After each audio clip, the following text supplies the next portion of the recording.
in alternative media, especially, I think, and that's the question of whether Russia is vaccinating its military. Yeah, yeah. There's a fair amount of controversy going on here, and I know that Riley Wagaman has just responded to Thomas Roper that I'm citing from in my report. But I also want to make clear that the people that I spoke to inside Russia when I was there were also not aware of this mandatory vaccination for reservists that are being called up, not civilians as they're being described.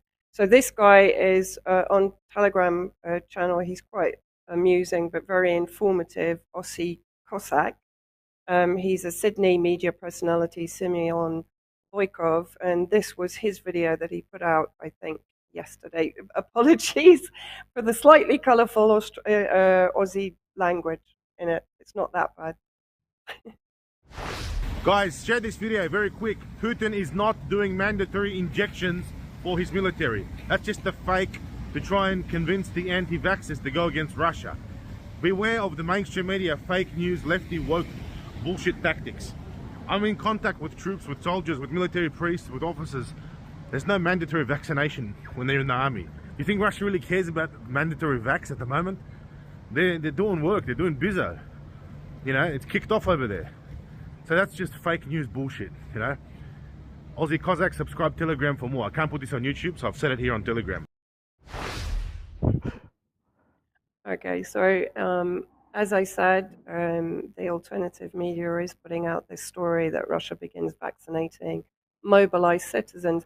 That's a little bit misleading in that title, and actually it's echoing some of the misrepresentation in Western media, unfortunately, because it's giving the impression that ordinary citizens are immediately being mobilized. That's not entirely true. It's reservists, citizens who were previously in the armed forces who are now being pulled back up, which is fairly standard practice when there's any escalation in any country where there is potential for war or increased conflict. Now, Thomas Roper, who's also based in Russia, speaks fluent Russian, was among the observers of the referendum in Donbass, has a blog called Anti-Spiegel, where fairly obviously he pushes back against German mainstream media narratives, particularly on Russia. This was an interview with Eva Bartlett at her WordPress site in Gaza. So people can go and listen to it there or at Eva Bartlett's YouTube channel. So I'm just taking from Thomas Roper's, it's translated, I'm guessing, from German. So what he's basically saying, the alternative media are haunted by reports that the soldiers who were forcibly recruited in Russia are also being given compulsory vaccinations. However, this is a hoax.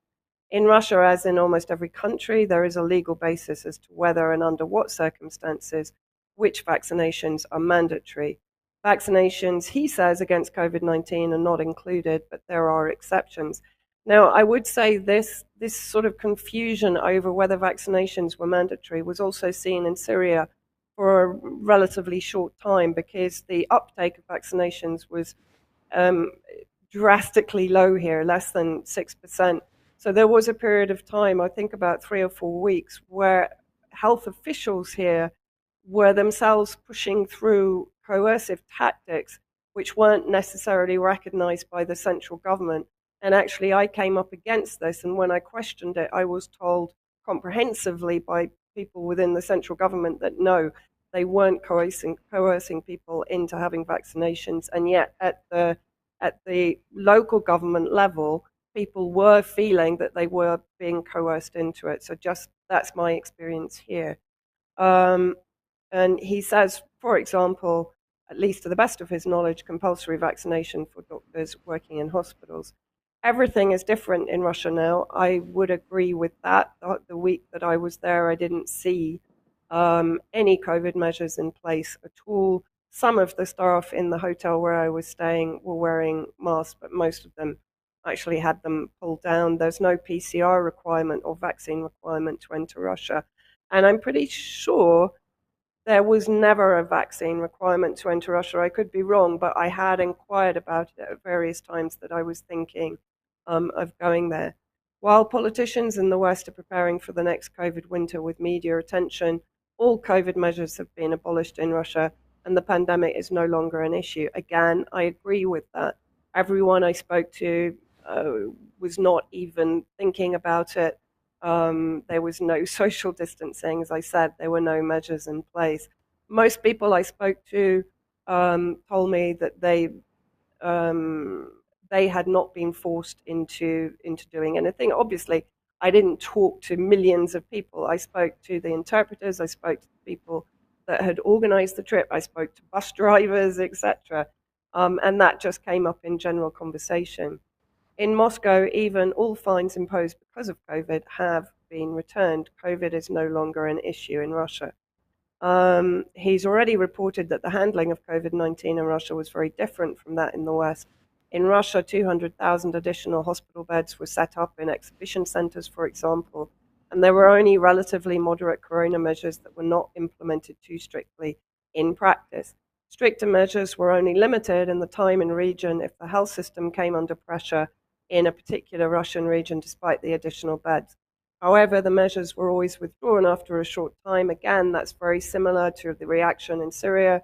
We saw a sort of uptick in a reaction and then an almost immediate withdrawal of it. These sources, and he's talking about the sources in the Riley Waggaman original article, are regional Russian portals, and that's actually confirmed by Riley's follow-up article that's available for people to go and read, where he says the information, or rather the mandatory vaccination, is being talked about in 3 regions, and that's confirmed by Roper's comments. He talks about the Rostov, Tatarstan, and Pensa regions, and as he says, that alone should make you suspicious because Russia now consists of 89 regions, and either there is compulsory vaccination ordered by the Russian military for soldiers, which would then apply nationwide, or there isn't. He goes on to say, I have a direct line to the press office of the Russian Ministry of Defense due to his press tours in the Donbass, and he asked there about the German media reports without further ado. The answer was clear. These are Russian citizens and vaccinations are voluntary in our country.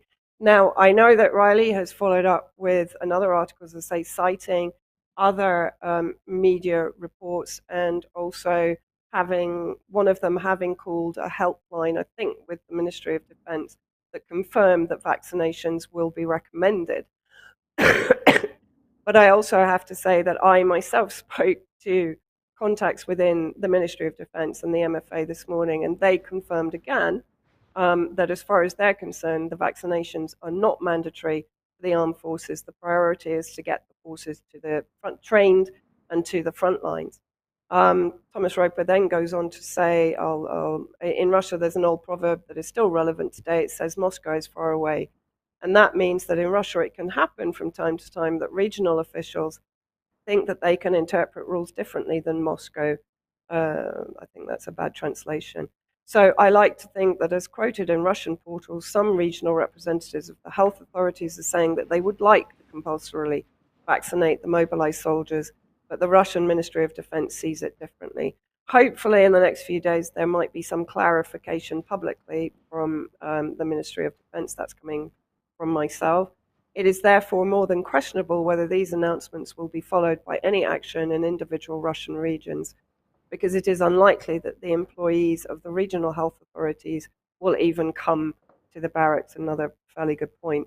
In conclusion, we can state that there are no instructions in Russia to compulsorily vaccinate all mobilized soldiers. He makes it clear it's soldiers, reservists. I can't rule out the possibility that some overzealous officials in some Russian regions might try it anyway. So I think the controversy will continue because, as I said, Riley has responded. But from my experience, not reading, I mean, I don't read Russian. I haven't had time to check all of Riley's sources, but there does seem to be some contradiction there. Okay, thank you. Ian. Yeah, I mean, I agree with much of what Vanessa said. I mean, obviously, Russia's like it's similar to the United States in many sense. You've got these 89 different oblasts that have all got their kind of independent regional governments, and they're all kind of have their different interpretations of things. But I think it seems to me that there might be some confusion in going on at the moment in terms of what's happening between the political statements and what's maybe happening on the ground. And I think we can see the same thing in the UK when during the summer of 2021, the government were making loud noises about forcing people to be vaccinated and so forth. But speaking yesterday on Sputnik Radio, State Duma Deputy Leader Fedo Tumsov said, quote, "As far as I know, the decree on vaccination against COVID-19 among the troops is still in effect. It is necessary to vaccinate and revaccinate those who were mobilised and the rest of the military." I mean, that's similar to what that we've heard in the West in terms of our own defence minister saying that all military personnel need to be vaccinated. And I think the question in Russia, they've certainly been pushing out the vaccine ideology, I suppose you could say, as they have in the West, but it's whether or not the public have gone along with that. And I think increasingly we can see now in the West that we can start asking questions about the extent to which the public have actually gone along with vaccination in the UK as well. Yeah. But certainly TASS were reporting in the summer of 2021 that people like the Moscow mayor, Sergei Sobyanin, was saying that 60% between 60% and 80% of the population in certain industries needed to be vaccinated. So I would suggest it's the narrative that they are pushing forward. It's very much the same as the narrative that they've been pushing forward in the West, but it's just whether or not people will respond to it. And I think that if you look at the statistics of uptake in Russia of Sputnik V and things like that, then it's notably not as high as claimed in the West. But I think latterly we might start looking at, for example, the total collapse of the bivalent rollout in the US. I think there's reason to question just how successful these figures are. Okay, thank you. And Pat.